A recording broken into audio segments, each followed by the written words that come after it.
What's up, you guys? James Strickland here. Welcome to week 69 on my road to 700 pounds on bench press. Hope you guys are having a wonderful week. I know I am. I wanted to bring you guys my training recap for this week. If you guys are new to the channel, welcome. I really appreciate you guys tuning in. For my longtime subscribers, welcome back. I'm going to be bringing you my weekly training recaps on my road to 700 pounds as a raw bench presser. Very, very exciting. I've been at this for a while. If you guys, are new to the channel, you can definitely go back and check out some of my older videos that kind of leads up to where I'm at now, some of the downfalls I've had, some of the progress that I've had, and just to kind of give you behind the scenes look at what it looks like in my own training and my own life, try to give you guys some insight to how I'm feeling and how I'm thinking, because let's face it, it's 700 pounds, so that's a lot of weight, and most people aren't trying to do that kind of thing, so I want to kind of give you that information. But this week was a milestone week for me. The plan, as you guys, if you saw in the last week's recap, the plan this week was to go over 600 pounds at this point in my training, which is a very good milestone because I'm starting to get closer to a meet. And basically meet prep starts about 8 to 12 weeks out. And normally when I'm hitting in the 600 range, sometimes even for reps, that's when I start really considering a meet. So let's go ahead and dive into day one this week. I have a little bit of a different layout that I wanted to show you guys, but before I get into the ins and outs of that, we'll go ahead and jump right on into day one of this week. So I like to start out with my heavy bench and my upper accessories, and this week I'm actually going to start showing you guys just the bench only training. I have been showing you guys my deadlift and squat training, but I think for the sake of simplicity and just to make things a little bit easier on the recaps, and of course going into meet prep, I want to just kind of keep things a little simple for you guys. Showing my last couple of warm-ups there, 405 for a steady single. Feeling pretty good today. This is right at 500, 495. Not as fast as I really would like it. My shoulders are messing with me a little bit. I tell you the truth, leading up to this particular 585, everything felt really, really good. Things kind of went a little bit off on this set, as you'll see. Got the weight here, and it just felt really, really heavy, just really, really off. Took a few minutes to recap. Just things didn't feel right, but I definitely need to hit this for a single today. So here we go. A little bit slower than I'd like. Lockout was a little bit loose on that right shoulder. Right shoulder's been messing with me a little bit. Back down set for today is 545 for a set of 5. Let's go ahead and see how this looks.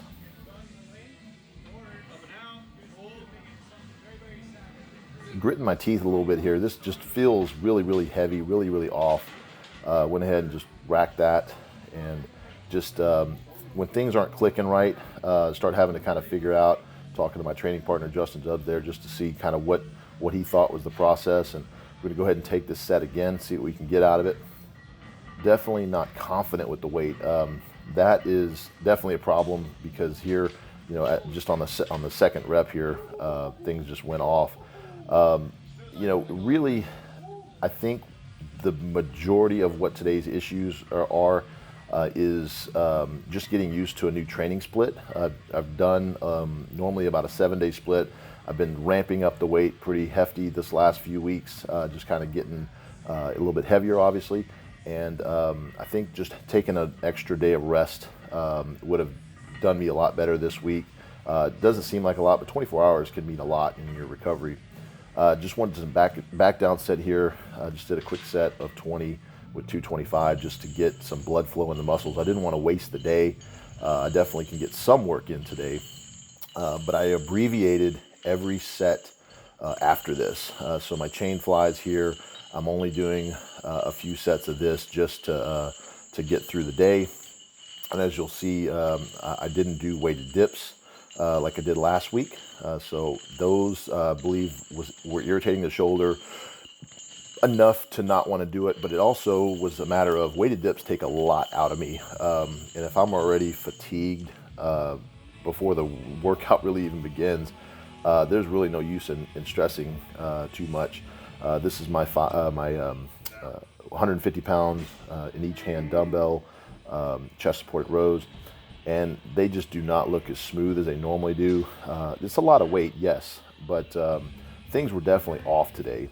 So by this point, I had already decided, like I said earlier, to abbreviate the sets, pretty much cut everything in half, and went ahead and did a couple sets of some tricep rollbacks. And you can just tell my elbows are flaring out. Just things are not clicking right. And this is okay for this to happen. It's just a matter of what you do when it happens. So what I did is I actually went ahead and got with my coach after this workout and pretty much decided that we were going to take the rest of the week, and this was done on a Tuesday. So the rest of the week was going to be a complete deload, meaning the choice was there to go in a few days later and do some of my upper accessories. I actually chose not to do that. That is probably goes against a lot of teachings out there, or a lot of what other people think, maybe the bro science crowd, where, you know, if you take off too many days, you actually lose strength. I am here to tell you that is complete and utter fabrication. There is times, obviously, when if you take off too much time, you can lose that edge, you can lose that strength, if you will. But taking a few days off, taking a week off, even 2 weeks off, you're not going to lose a considerable amount of strength. If anything, you're going to gain the strength that you didn't have if you would have kept pushing through. So here I am as an elite level bench presser, elite level powerlifter, telling you guys that it is okay to have a bad day in the gym. This was a horrible day for me. You know, even though obviously, you know, I can go in there and I can do 585 for a bad rep. That is not my goal. I don't want to go in there and have 585 feel like a ton. I want it to feel very fluid and smooth.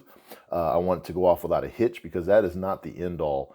But let's face it, 585 pounds is 585 freaking pounds. It is heavy. 315, even in my hands, feels heavy when I'm warming up because my body's not ready for it. So it's all relative. You know, whatever your particular weight is that you're working with, it's heavy to you, and that's all that matters at this moment, not what somebody else's weight is. So what I'm kind of trying to tell you guys is, in my training, I'll have days like this, and you guys will see it time and time again, and it happens at random. Sometimes it's, you know, due to certain circumstances that definitely could have been prevented, but maybe didn't get prevented, or some things just kind of pop up. You have a bad day, you feel sick. I'll tell you one thing, if I'm sick, I don't work out. I know a lot of guys, even some elite level powerlifters and elite level lifters, you know, they'll push through that. I just don't, because my motto is live to fight another day. So here is me literally living to fight another day. So this was done on a Tuesday. I took Wednesday, Thursday, Friday, Saturday, Sunday, Monday off. Total of 6 days, complete rest, 8 hours a night sleep, up in my calories. So I actually gained some weight and went in on the very next Tuesday. And let's go ahead and see what this redo looks like. So I'm going to bring you guys here to my week 2 workout. So actually this is going to be actually 7 days later, because I got 6 days of rest. But let's go ahead and jump on into this one. So after 7 days rest, we're going to show you basically a redo here. Now I am using a different setup here. They had the rack. They were going to be power coating it, but it also gave me a chance to use the Thompson fat pad, which I think is really, really good, because my shoulder has been giving me a little bit of, you know, tendonitis, if you will. But you can definitely see here, I get the set, the weight, bring it down solid, and the weight is moving 10 times faster, if you will. Not actually 10 times faster, but pretty fast. Here's the 495. You kind of remember what it looked like last week. I'm going to make it real steady on the way down. Definitely nursing the shoulder. I don't want to make anything, you know, irritate it. But lifting doesn't seem to irritate it too much. See, that's so much faster, so much more in control. And I'm going to do a midway warm up here. Cut it in half and do a 545 warm up. I felt like the 585 may have just been in my head a little bit, so why don't we just go ahead and take another warm up. And very, very happy with the speed. The lockout is solid. So here is the 585. This is my heaviest set for the day. I have a set later on that's going to be 545 for a set of 5, which is a redo from last week. Everything is staying exactly the same as far as weight is concerned. Literally, we're acting like last week never happened, but we're going off an extra few days of rest, which I think is my mindset going into today was I'm going to absolutely destroy this workout safely though. So here we go, nice steady lift off. Very smooth. I'm very happy with that. So I think we're back on track. I'm going to go with a 545. The set called for 5. I went through these a little bit slower. You'll tell, the presses were fine, but I reset after each one and really used up some energy. And when you're doing reps like this, energy is the name of the game. So I'm taking a little extra rest there at the top.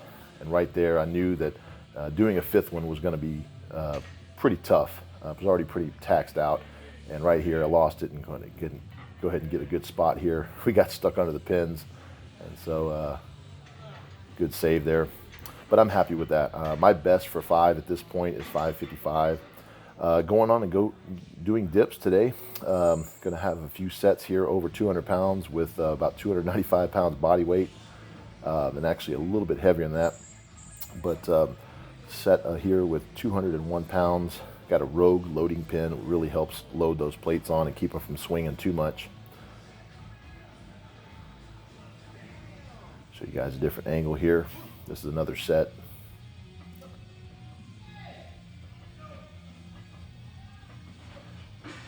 Feels really good. The shoulder's not bothering me at all. This is going to be adding a 25 to that, so 226 total. Getting a little bit better range of motion. Really feels solid. I'm really happy to keep these in the training. If they start messing with my elbows or my shoulders, I definitely will take them out. But anytime I can get some weighted dips in the training, I really feel like they benefit my bench. So my tugboat chain flies here, 110 pounds in each hand. This is pretty solid weight. I don't really feel it, obviously, until it gets mostly off the ground, and at the top, it's really heavy. And so these chain flies are really good for getting those pecs activated.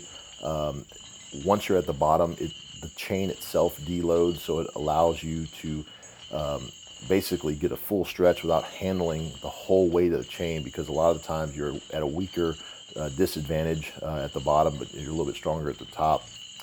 All right, so let's go ahead and take a look at these dumbbells this week. Just night and day difference. You can tell the energy levels are high, spirits are high, strength is up, and this is the ideal condition that I want to work out under. I try to make every single workout like this. Definitely feeling like I'm keeping some lean mass on me, even though I'm creeping up in 300 pounds. The extra calories that I brought in last week and not working out definitely gained a few pounds, but pretty happy overall. I mean, I'm not really working on aesthetics. I'm working on pure strength. So I definitely have some room to throw some weight on there a little bit and still feel pretty good about how I look. But once again, it's not the main goal. But definitely happy with how those went. And you can even tell on these right here, got a little bit out of the groove, but feeling really good right here. Once you get those elbows tucked in a little bit, it keeps the pressure off of them. You can roll back 50 pounds in each hand. Really working on the triceps. Get a few sets of this in here. But even now you can just tell this is probably about 3.5 hours into the workout. I've still got plenty of energy, and I'm feeling very positive on going forward like this. So I'm gonna go show you my day 2. This is my shoulders and upper accessories. Lowered the weight just a little bit on this. I think 365 the previous week that I was showing you guys was just way too much weight for my elbows. I don't think it was a problem for the rear delts. I was obviously doing it, but I think 300 for these is a good weight that I can keep my elbows at a safe angle. If I start doing upwards of 350, 360 on these, it does take a little bit of extra body English to get it back, and the elbows can take a little bit of a beating. Just not worth it. All right, so I'm gonna do a little bit of extra volume today. 405, this is the first set here on decline. This definitely will save the shoulders. I advocate deloads. I'm sorry, not deloads.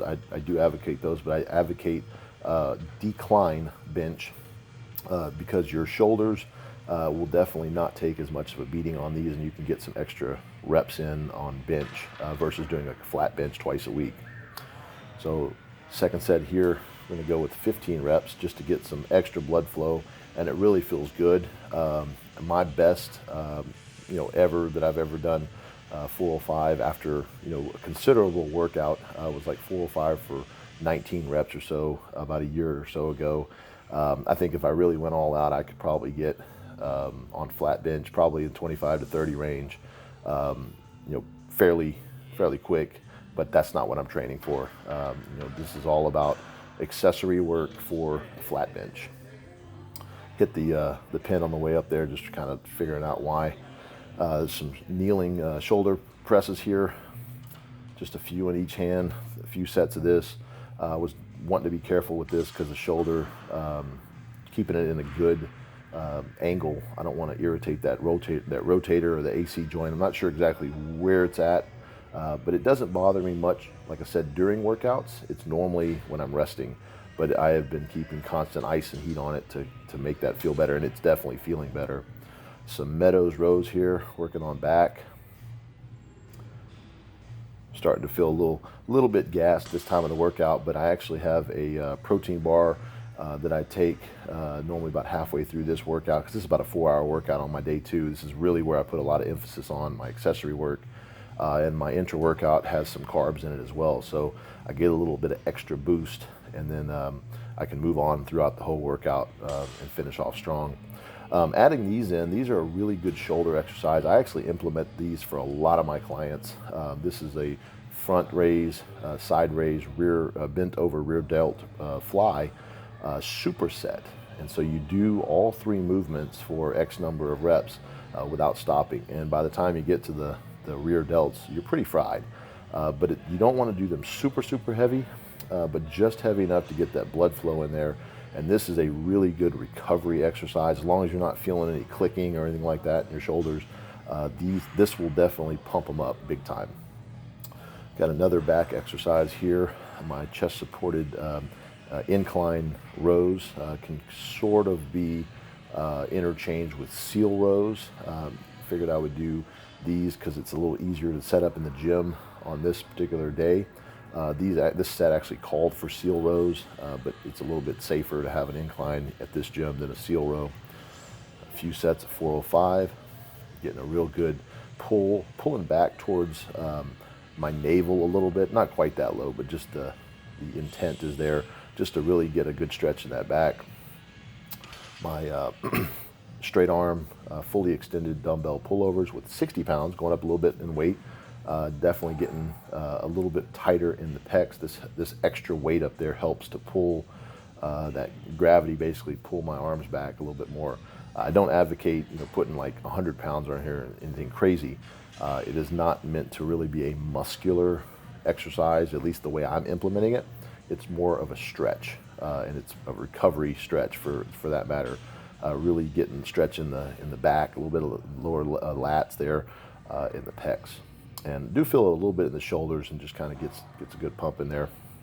I've got 12 sets of 7 reps here on 245 pounds on my tricep push down. I'm using a V-bar here just to lessen the blow on the elbow. I think the rope tends to allow me to get a little extra English in there, body English, and I really didn't want that. Got some lat pull downs here, 230 pounds, 4 sets of 12. These feel really good. This is actually a weakness of mine in my training, so I tend to want to focus on these.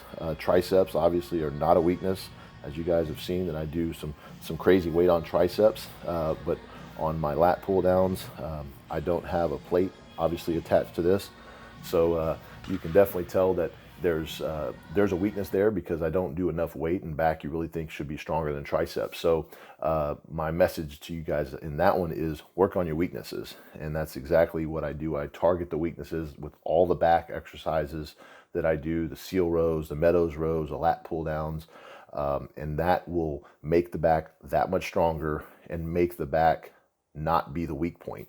And that's definitely the key here in anybody's training, is you should target your weak spots. It makes your training very much uncomfortable, but it makes your progress that much more enjoyable. Keep that in mind. But I just wanted to make sure that you guys understood this whole week really came together.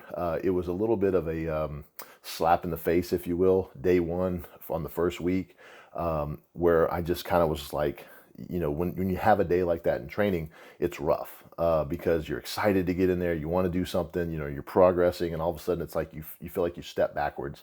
But here's the thing, and I know this in my own training, and I trust my own training. I trust my coach and my support system, and I know that my motto is live to fight another day.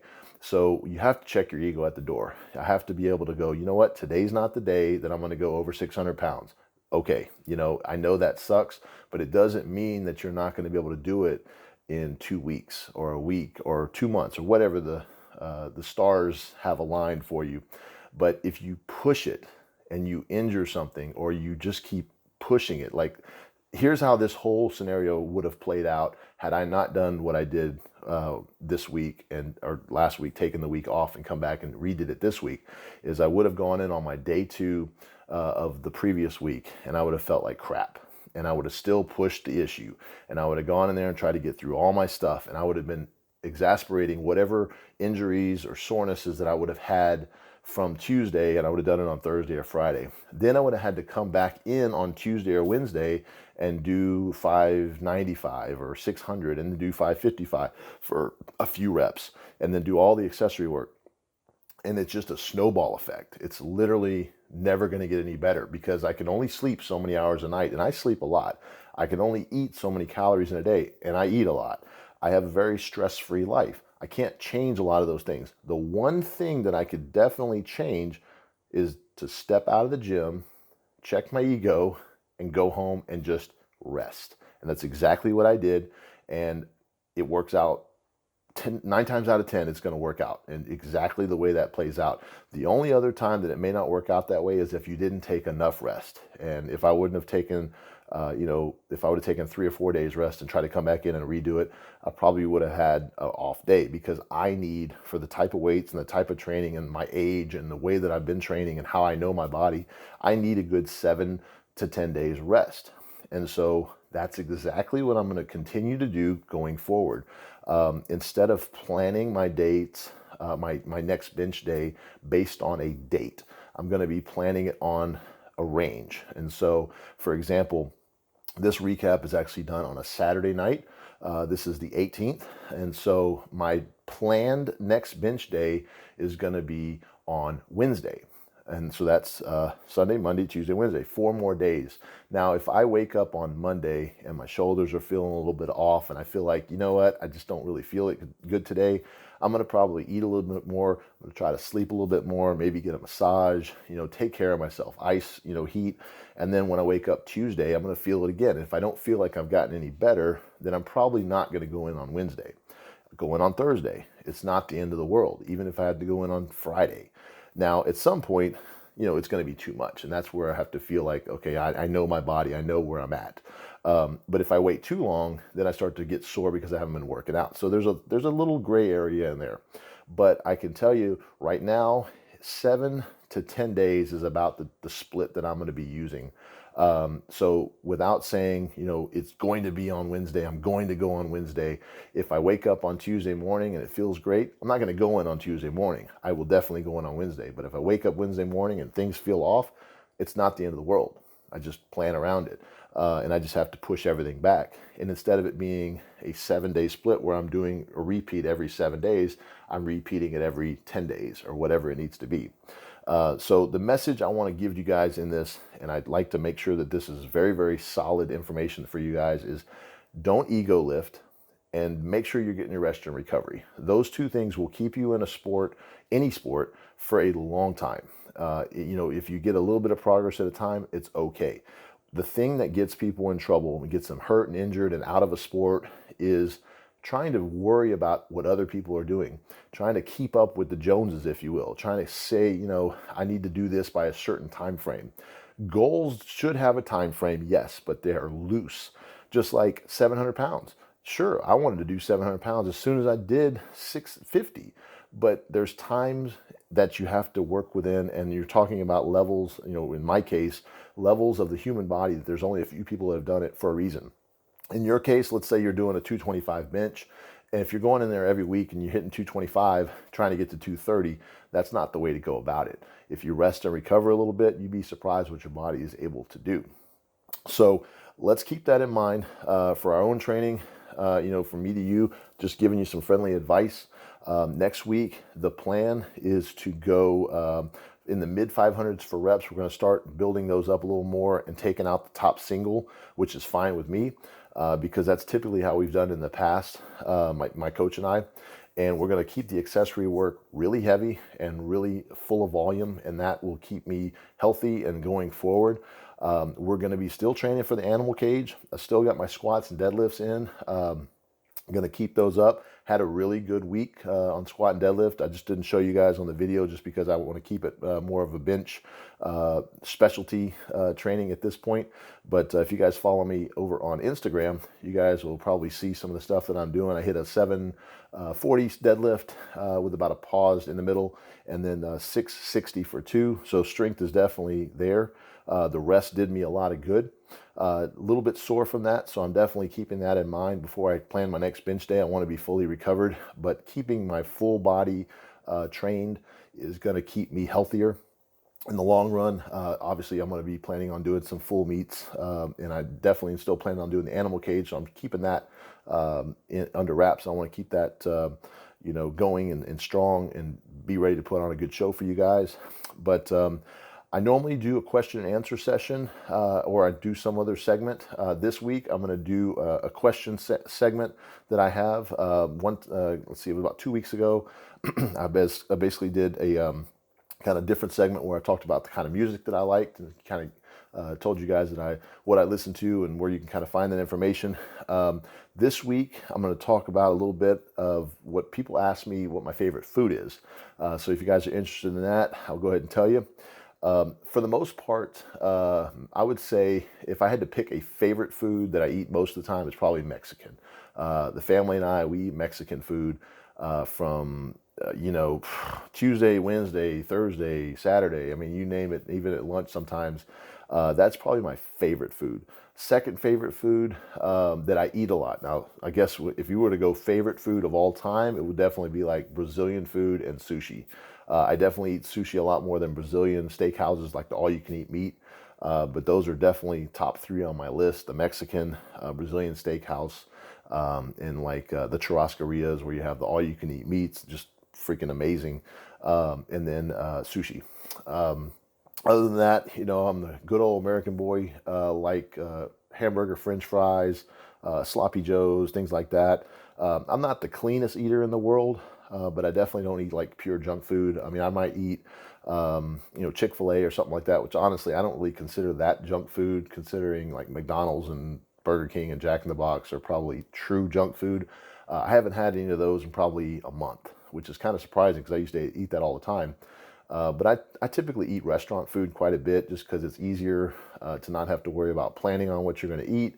The wife can have something that she likes. I can have something I like. The kids can all have something they like, and everybody's happy. I don't have to clean the dishes, and we just make sure we take care of our waitress or waiter, and we're good to go. That's pretty exciting for me. But a lot of people ask me how much I spend on food. So I'll go ahead and tell you guys, on average, it's probably, I'd say a few $100s a week, maybe $500 a week on food. And that's a high estimate. I am feeding a family of 5, so that does include all of us. But typically, we're trying to eat on a budget. I'm not trying to spend more than, $20, $30 a meal if I can. Obviously at dinner, a lot of times it's like $50. So just that alone is probably, $300 a week just in dinner. But lunches, typically the kids are at school. It's just the wife and I and maybe the smallest, and he doesn't eat very much. So we typically eat pretty frugal, and occasionally we'll go and have steak dinner or something like that. But for the most part, it's a lot of pastas and sandwiches and things like that. That keeps me at a calorie count of, I don't count them very much, but I've counted them a few times in the last few years. I've eaten upwards of 10,000 calories in a day, but an average day is probably 6 to 8,000 on a average in a day, not training. Training day is probably about 8,500, and that's just a lot of it's just carbs, protein, a lot of fiber. I do eat some veggies, but I'm not really, other than salads, I'm not really a vegetable eater. Green beans and things like that. But what I'll typically do is take like a greens extract, like you can get supplement wise, and I do a shake that way. I've been known to take just random vegetables in the vegetable aisle, come bring them home and put them in a juicer and just juice them up and drink them, just because I don't really like to eat vegetables. I like fruits, I like meats and bread. So I get pretty lucky with the genetic lottery as far as not getting horribly overweight with the way I eat. But I definitely want to keep healthy in general. I don't want to have my cholesterol going way off the charts, my blood pressure and things like that. I have all that stuff checked out. I am almost 40 years old, so I can't just sit there and eat, sweets all the time, or oils and fatty foods and saturated fats. I definitely have to keep that stuff under wraps. The other thing is I drink a lot of water. I definitely up my water intake recently, just because I think it helps a lot with recovery. But it also allows me to hold on to a lot of water weight. So I'm actually holding a little more water weight right now than I normally would. But being hydrated is a key to everything. So I would definitely recommend that you do that no matter what your diet is. But that's pretty much my diet and my food, my favorite foods, what I do in general. I know it's probably not too terribly exciting. I definitely wouldn't say that I would use my particular diet as a staple in somebody else's training and kind of mimic my diet. I think there's better people you can probably follow that have more nutritionally sound advice. I'm no dietitian, so I don't claim to be, but that's just some information that you guys probably wonder. I get a lot of questions on my food, but I'm going to wrap this week's video recap up for this week. Very excited to go into next week. Like I said, I'm going to go in rested and well rested. And that's the way I'm going to approach my training 100% from now on, because I think that, and I know this is obviously been a very important staple in my training in the past, but now more than ever, when I start having an off day, I'm going to chalk it up mostly to the rest. But I really appreciate you guys tuning in, definitely sticking around with me on this road to 700 pounds. I mentioned my Instagram earlier, but I'll go ahead and give it to you guys now. If you want to check me out over there and give me a follow, it's at SwimHack. I post up a lot of daily information that you probably won't get over here on YouTube. And if you like this video, definitely give me a thumbs up. If you like the channel and you're not already subscribed, go ahead and hit that bell. Give me a subscription, and I will appreciate that forever and ever. I will definitely try to give you guys the best information I can. Of course, if you have questions for me, you can leave them in the comments. You can reach out to me on Instagram through DM. You can shoot me an email at swimhack at swimhack@gmail.com. And, sometimes I'll pick one of those questions or a couple of them for the future video recaps and answer them right here on the video recap. But until next week, we'll be at week 70. Y'all have a great week, and definitely appreciate you guys tuning in, and I will see you then. Peace.